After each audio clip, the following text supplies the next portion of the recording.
Wah, luar biasa. Saya kayak mimpi ya. Boleh berdiri di mimbar ini untuk memberitakan firman Tuhan di ibadah minggu. Saya percaya Tuhan tidak melihat latar belakang kita, tetapi Tuhan melihat hati yang mau. Dan pada saat ini saya boleh berdiri di tempat ini semuanya karena hati yang mau melayani Bapak Ibu Saudara dan mau melayani pekerjaan Tuhan. Dan saya percaya kita yang datang di tempat ini bukan karena lihat pengkhotbah, tetapi kita datang di tempat ini karena kita mengasihi Tuhan. Haleluya. Karena Tuhan terlebih dahulu mengasihi kita. Haleluya. Saya percaya dan saya tidak akan keluar dari pengajaran firman Tuhan. Saya berikan tema pada hari ini adalah Tuhan adalah satu-satunya sumber kekuatan. Amin. Ketika saya disuruh Pak Erwin di telepon, ibu akan membawakan seri firman Tuhan di hari Minggu. Saya bingung dan saya berkata kepada Tuhan, ya Tuhan, saya sambut panggilanmu, tapi mohon berikan apa yang hendak hamba sampaikan kepada umatmu. Lalu ketika saya berdoa, timbul dalam pikiran, Roh Kudus berikan, kamu beritakan adalah kasih tahu bahwa akulah, yaitu Tuhan adalah sumber kekuatan dalam kehidupan kita. Amin. Tuhan adalah sumber kekuatan yang meneguhkan saat menghadapi masa sulit atau kelelahan. Berserah dan mengandalkan Tuhan yang dapat memulihkan batin. Sebab Tuhan akan memberikan keberanian serta menjadi tempat perlindungan yang sangat terbukti dalam kesesakan. Amin.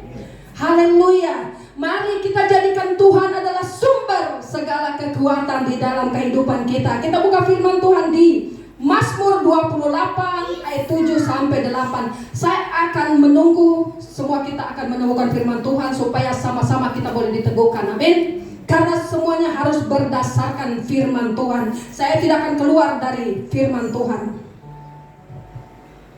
Sudah mendapatkan semuanya? Sama-sama kita bacakan. 1, 2, ya. Tuhan adalah apa? Kekuatan dan perisai, kepadanya hatiku percaya. Aku tertolong, sebab itu beria-ria hatiku, dan dengan nyanyian aku bersyukur kepada siapa? Kepada Tuhan. Dikatakan Mazmur 28 ayat 7 dikatakan Tuhan adalah kekuatan dan perisai, kepadanya hatiku percaya. Aku tertolong sebab beria-ria. Sebab itu beria-ria hatiku, dan dengan nyanyian aku bersyukur kepada Tuhan. Lalu lanjut di ayat yang ke-8. 1, 2, ya. Tuhan adalah apa? Kekuatan umatnya dan benteng bagi orang yang diurapinya. Haleluya. Kalau saya menceritakan latar belakang saya, sangat tidak masuk di hitungan. Sangat gak mungkin kalau saya boleh berdiri di tempat ini, karena latar belakang saya yang begitu keras. Saya dididik di kampung yang latar belakang rohaninya masih gereja ya begitu, gak bertumbuh. Pada saat itu saya mengalami masalah, lalu pada satu saat saya mengalami masalah, lalu saya bingung.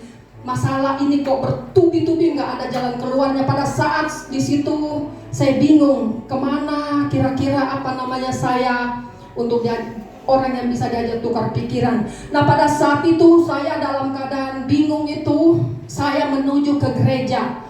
Kalau saudara tahu itu gereja Protestan yang ada di Pasundan itu, Pasar Terminal Bekasi itu. Nah pada saat itu saya sedang menuju ke sana, tapi antara malas, antara mau gereja tapi malas gitu. Karena dulu saya berpikir kok ke gereja sama aja gitu ya. Lalu ketika saya menuju ke gereja, tiba-tiba saya ketemu seorang hamba Tuhan. Nah kebetulan dia sedang menginjil ya. Lalu kami duduk di kuasi menuju gereja. Kebetulan dia tawarkan saya, dia bilang begini, Kak, kakak gereja mana? Dia lihat Alkitab. Saya bilang saya gereja di Pasundan, terminal Bekasi. Lalu dia menawarkan, mengajak saya. Pak Budi tahu David ya, Pak Budi tahu karena Pak Budi dengan satu gereja dulu dengan saya. Lalu saya ditawarkan, dia bilang, kakak gereja saya aja, ikut saya. Nah saya tanya, emang gereja kamu di mana? Dia bilang di Kalimalang. Akhirnya singkat cerita saya datang di sana, saya ikutin seorang hamba Tuhan ini karena saya dari latar belakang Kristen Protestan. Saudara tahu ya, memang hanya ya adem-adem gitu. Ketika saya menuju Kalimalang, saya masuk gereja dia, saya bingung. Ini gereja apa-apa ya? Itulah latar belakang saya dulu. Ini gereja apa-apa kok berisik banget, tepuk tangan segala macam kayak gitu ya. Sampai di sana saya ikutin ibadahnya dia. Akhirnya saya mendengarkan firman Tuhan, tapi tetap hati ini berontak. Itulah karakter kita yang sesungguhnya dulu kalau sebelum diubah Tuhan. Saya berkata begini ya di dalam hati saya, nggak bakalan saya gereja begini lagi. Pikir saya begitu. Gereja apa nih, berisik banget, pakai usir-usir setan pula, itu pikiran saya ya. Akhirnya saya tetap, walaupun hati saya ini menolak, hati saya tetap berontak, saya tetap ikutin ibadahnya dia.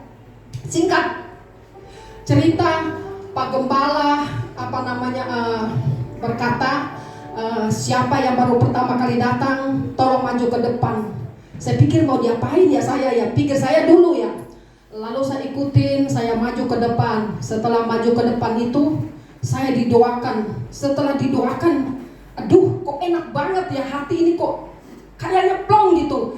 Kok ada damai, ada sukacita. Walaupun saya sudah terlahir Kristen dari kecil ya, tapi saya tidak mengenal firman Tuhan.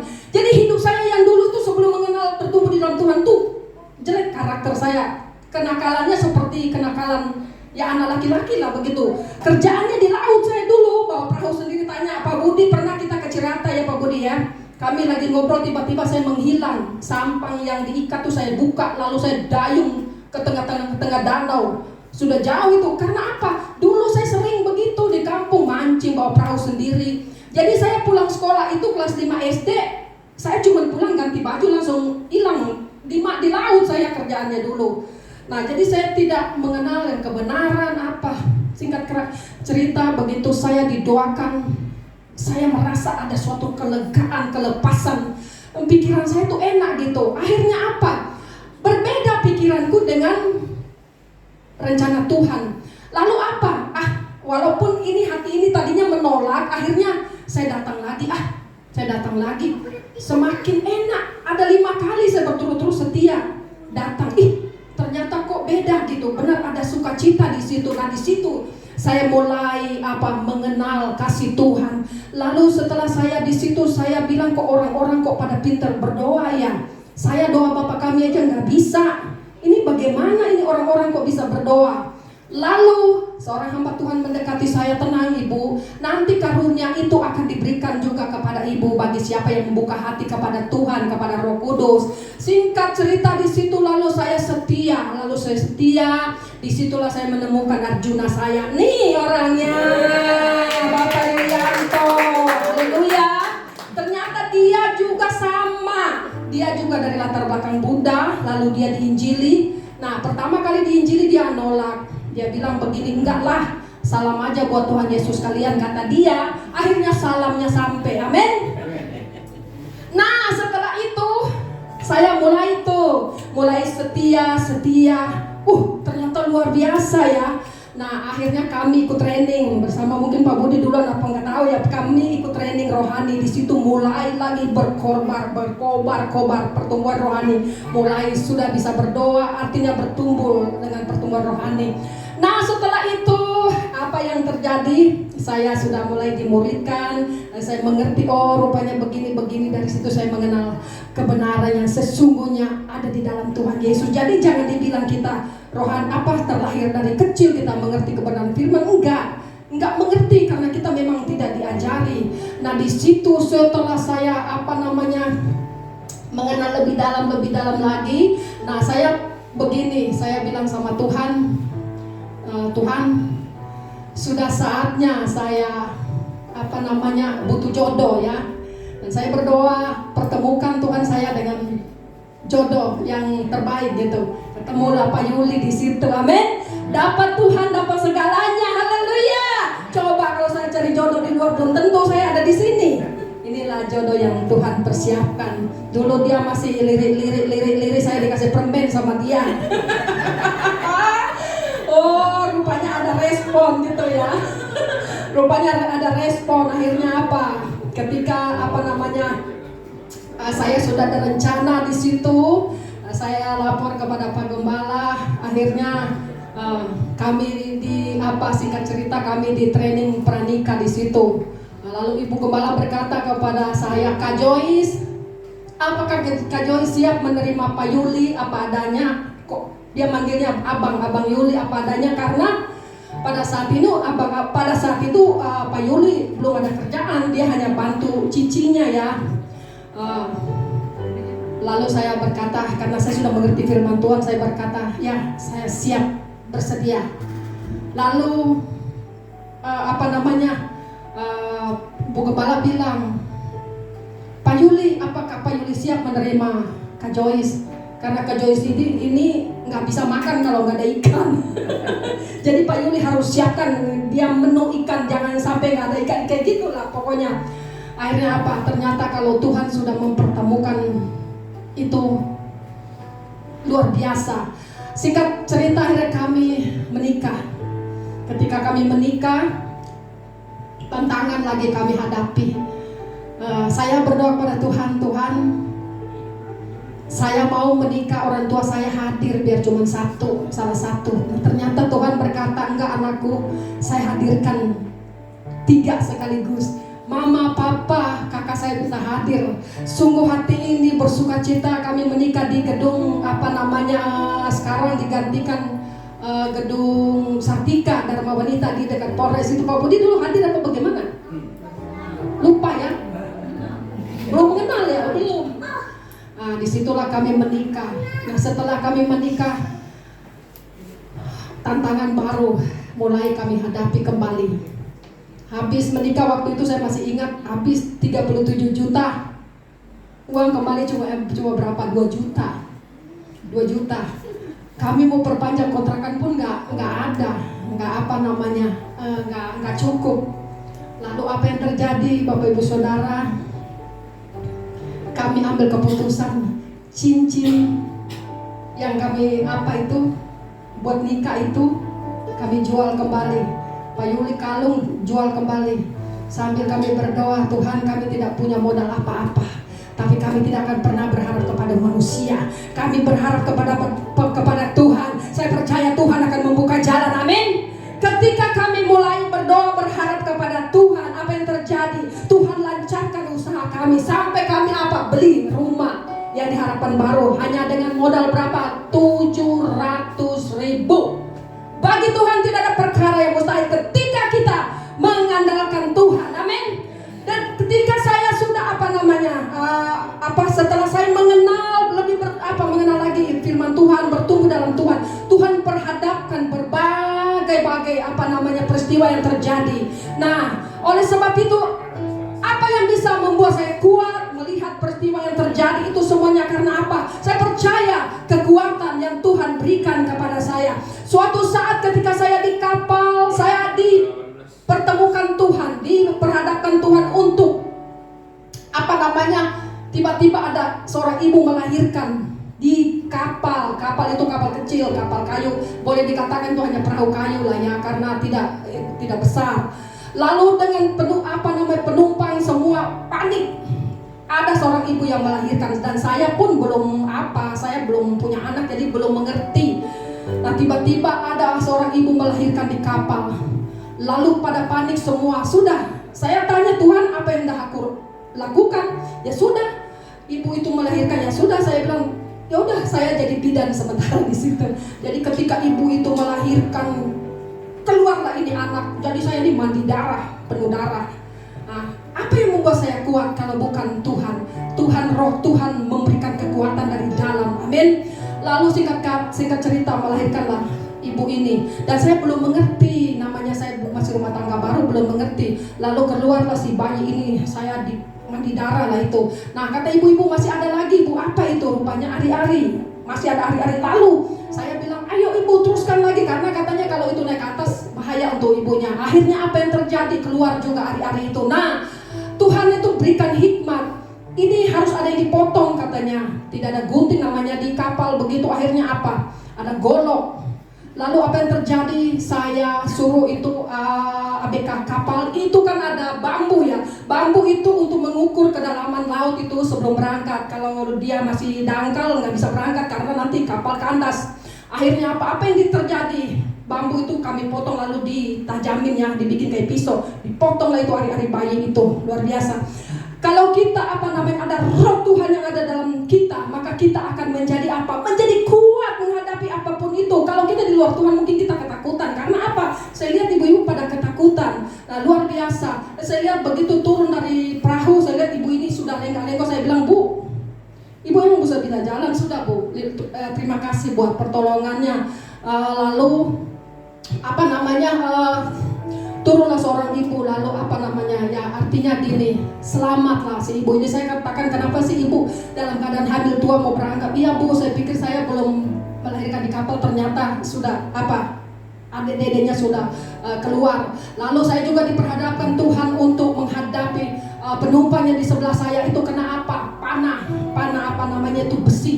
Itu sebenarnya mereka sedang memanah ikan sebenarnya itu, antara orang tua dan anak. Ketika bapaknya ngasih sasaran untuk memanah ikan itu, mungkin si anak ini berenang jadi kena di sini.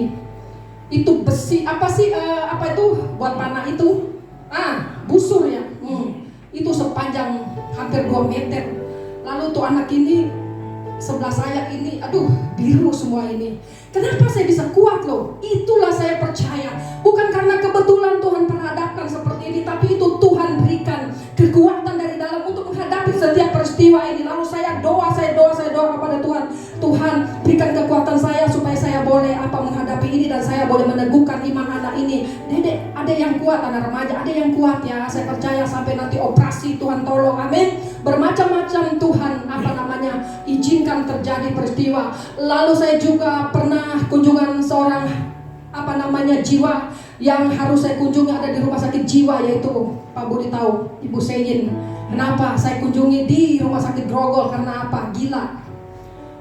Itu kenapa saya bisa berani menghadapi itu, banyak orang-orang gila itu. Lalu ketika saya ke sana, dia sedang posisi lagi diikat, giginya itu pokoknya nggak bisa dibengkem gitu. Ketika saya doa, dia melotot ya. Tapi saya percaya, saya bilang kuasa Tuhan menyertai kami. Lalu saya ajak itu, saya sama teman orang Manado satu, lalu yang nyopir itu orang Muslim. Kami datang sampai di ruangan, lalu dia melotot. Nah, 3 hari kemudian dia keluar dari rumah sakit dalam keadaan sadar. Itu dia sudah kuinjili sebelumnya, tapi karena tekanan yang masih belum bisa lepas, akhirnya apa? Ketika dia keluar dari rumah sakit, dia saya bertemu lagi, saya tanya, Ci, kenapa itu ketika saya bertemu Ci giginya nggak boleh ngomong? Nah, dia bilang begini, ada yang bisik-bisik kepada dia nggak boleh ngomong, kalau dia ngomong katanya mati. Itulah setan selalu mengikat orang-orang yang di luar Tuhan. Akhirnya apa yang terjadi? Ibu Sein ini sudah saya juga ajak ke gereja.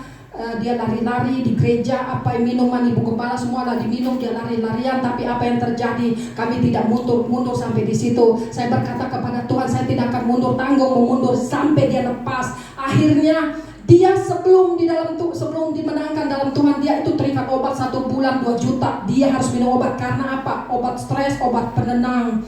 Tapi ketika dia sudah menerima Yesus, saya bawa kepada Tuhan, hanya butuh waktu 2 bulan dia sembuh total. Amin. Dia keluar dari roh-roh yang mengikat dia, akhirnya dia sembuh. Ketika dia sembuh, dia lepas dari obat-obatan. Akhirnya apa? Semua keluarganya sekarang menjadi pengikut Yesus. Berikan kemuliaan bagi Tuhan. Haleluya.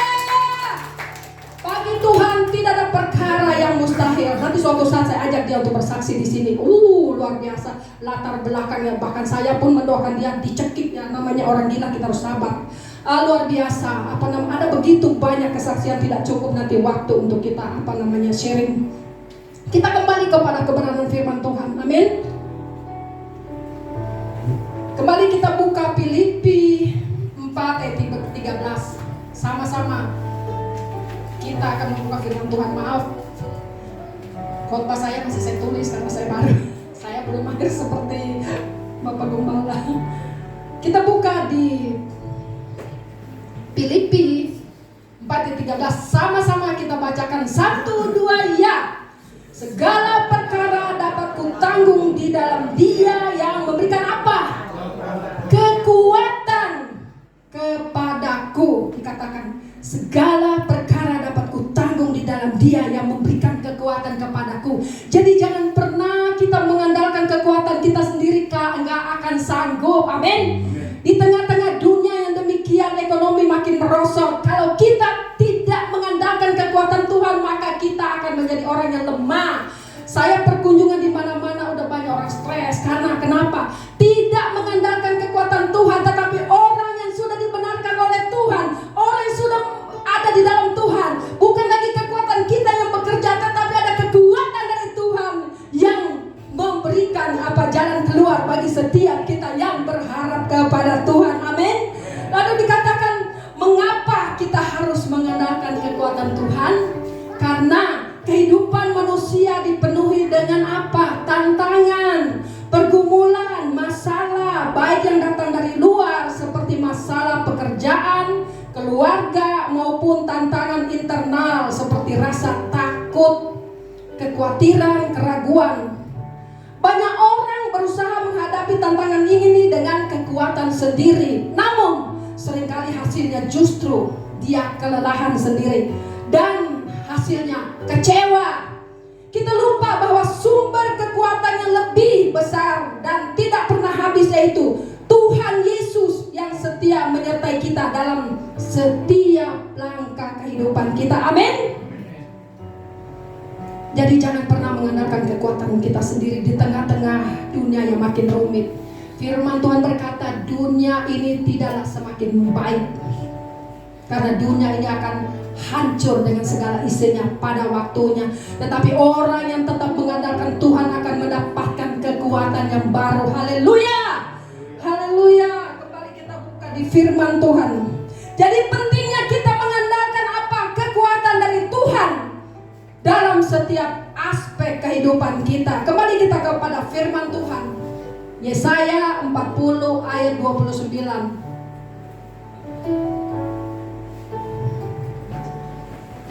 Dan 31. Kembali kita baca bersama-sama. Yesaya 40 ayat 29, 31. Sudah menemukan semuanya? 1, 2, ya, kita baca bersama-sama. Dia memberikan kekuatan kepada yang lelah dan menambah semangat kepada yang tiada berdaya. Ayat 30. Orang-orang muda menjadi lelah dan lesu, dan taruna-taruna jatuh tersadung. Tetapi apa? Orang-orang yang menantikan mendapat apa? Orang-orang menantikan Tuhan mendapat kekuatan baru. Mereka seumpama raja wali yang naik terbang dengan apa? Kekuatan sayapnya. Mereka berlari dan tidak menjadi lesu. Mereka berjalan dan tidak menjadi lelah. Haleluya. Siapapun berharap kepada Tuhan, ada kekuatan baru yang mengalir dalam kehidupan kita. Karena kekuatan itu berasal dari hati yang diberikan Tuhan kepada setiap orang yang mengandalkan Tuhan. Amin. Firman Tuhan berkata, jangan pernah mengandalkan manusia. Karena apa? Manusia ini sendiri, dia sudah banyak pergumulan juga, lalu kita masih mengandalkan dia. Firman Tuhan berkata, terkutuklah orang yang mengandalkan manusia, tetapi diberkatilah orang yang mengandalkan Tuhan. Haleluya. Ketika saya pulang kampung itu nggak cuma mementingkan diriku sendiri, nggak cuma mikirin diriku sendiri. Kalau saya memikirkan diriku sendiri, 6 juta juga cukup. Makanya saya pulang kampung tuh kadang 2 tahun baru bisa pulang, karena saya harus nabung dulu. Karena saya ketika pulang kampung itu jarang di rumah. Saya tuh mengunjungi, mendoakan yang sakit, yang pokoknya seperti itu. Dan kita mengunjungi itu tentunya namanya di kampung dengan ekonomi yang rata-rata susah ya. Kita mengunjungi itu nggak cuma ibu kamu harus begini, ini ibu harus begini. Gak bisa. Ada tindakan apa? Harus ada yang kita berikan kepada mereka. Amin. Ketika saya mengunjungi, masih kena adalah saudara lah ya, saudara jauh, tapi ini anak kaki bengkak, ini besar sekali seperti apa ya, batang pisang yang dipotong itu. Saya sudah mendengar kabar dia, lalu saya datang ke rumah. Sampai di rumah saya istirahat, lalu saya kunjungi. Saya datang, aduh, hati hancur lihatnya. Saya bilang, kenapa dek kamu? Ini anak kemarin baru tamat SMA. Saya tanya, dek, kenapa kaki kamu? Iya, dia manggilnya Mama Tenga. Kalau sana panggilannya, kalau anak di tengah itu Mama Tenga. Iya, Mama Tenga, saya ini habis main bola. Jadi ketika dia main bola mungkin kena tendangan atau bola, tidak buru-buru di apa, seharusnya orang tuanya buru-buru ambil apa itu di kompres atau apa. Jadi hanya dibiarkan begitu. Jadi makin membesar. Nah, saya datang, ini anak cuma ditempel daun-daunan begitu. Saya bilang, mana bisa ini cuma begini. Saya bilang harus bawa ke Manado. Saya bilang bawa ke rumah sakit di kota. Mungkin pada saat ini memang tidak ada ongkos. Tidak ada ongkos. Jadi kita ini nggak cuma nyuruh, harus ada tindakan apa yang menjadi solusi. Lalu saya mengeluarkan sebagian uang saya berikan kepada mereka. Pada saat itu mereka langsung naik kapal menuju ke Manado, langsung masuk rumah sakit. Tapi karena sudah terlambat, sudah menjalar virusnya itu, jadi dia makin membesar, jadi dia menjadi jadi tumor ganas. Nah, saya di sana Januari, saya sampai, saya kasih ongkos berangkat ke Manado.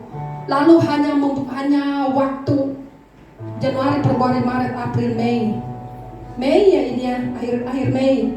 2 hari lalu kemudian mereka pulang kampung sudah membawa mayat. Jadi anak ini meninggal dengan menderita lah ya, soalnya kan ini gede banget, jadi tubuhnya ini habis lah digerogotin ini. Kalau mungkin ambil tindakan waktu saya di sana, karena dokter bilang nggak ada jalan lain kecuali amputasi. Tapi seorang anak ini dia mungkin berpikir, aduh janganlah gitu kali ya. Nah, jadi nggak jadi diamputasi, jadi keluar masuk rumah sakit gitu-gitu aja nggak ada. Aduh, saya lihat badannya makin habis. Setelah sudah mulai parah, baru anak ini minta diamputasi, nggak bisa lagi, sudah terlambat. Akhirnya ketika saya melihat badannya demikian, saya bilang, Tuhan, namanya Adit. Walaupun saya ya jauh dia di sana, saya merasakan penderitaan anak ini. Lalu saya berdoa, Tuhan, kalau memang Tuhan mau panggil, sambutlah anak ini. Jangan sampai dibiarkan anak ini menderita lama-lama. Gak tega semua melihatnya, kasihan. Selang dia harus keluar cairan dari sini, selang untuk dia. Kalau nggak pakai itu dia sesak napas. Saya berdoa malam jam 5 subuh dia dipanggil Tuhan. Lalu saya kuatkan keluarganya, orang tua saya bilang, sudah itu yang terbaik. Walaupun kalian, saya juga ikut merasakan walaupun saya jauh.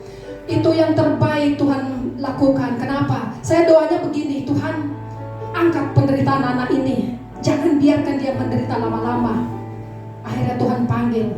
Saya bilang lebih baik di tangan Tuhan daripada kita melihat anak ini menderita, kasihan. Nah, kemarin saya lihat sudah dibawa ke keluarga saya di Manado, karena tempat kos yang mereka tumpangi di Manado selama berobat itu kecil. Jadi dibawa ke rumah tante saya. Nah, tante saya juga dengan sukarela menerima almarhum. Mereka ibadah pelepasan di sana. Saya doa kepada Tuhan, lalu saya juga mengeluarkan sedikit untuk bantuan untuk meringankan beban mereka. Dan saya bilang, Tuhan, tolong atur semua, bantu semuanya, apa yang mereka butuhkan Tuhan cukupkan. Dan ketika mereka membawa jenazah ini, Tuhan berikan keringanan lah. Tolong yang kapten lah, berikan keringanan kepada mereka. Lalu saya bilang, Tuhan juga berikan cuaca yang baik sehingga mereka boleh tiba di kampung halaman, karena jenazah harus dibawa ke kampung halaman. Haleluya. Akhirnya sudah selesai semuanya acara pemakaman. Nah, puji Tuhan, apa yang mau kembali kepada firman Tuhan, apa yang mau saya katakan, kita harus kembali kepada firman Tuhan. Jangan pernah mengandalkan kekuatan kita sendiri, tapi andalkan kekuatan Tuhan. Sudah selesai ya waktu ya? Ya. Maaf saya sudah selesai, rupanya sudah jam 11, cepat ya. Oke, kembali ke firman Tuhan. Efesus 6 ayat 10. Akhirnya hendaklah kamu takut di dalam apa? Kekuatan kuasanya. Akhirnya hendaklah kamu, bukan takut ya. Akhirnya hendaklah kamu kuat di dalam kekuatan kuasanya. Jadi mari kita menjadikan kekuatan Allah sebagai pondasi keteguhan iman kita. Dengan cepat, ternyata waktunya sudah habis. Haleluya. Selama kita masih hidup dan masih bernafas, percayalah ada tangan Tuhan yang senantiasa menopang hidup kita. Mari datang dengan iman dan pengharapan kepada Tuhan bahwa engkau tidak akan pernah ditinggalkan sedikit pun dalam persoalan apapun yang engkau hadapi saat ini. Mari andalkan kekuatan Tuhan, maka engkau akan disertai dan diberkati. Amin. Demikianlah firman Tuhan.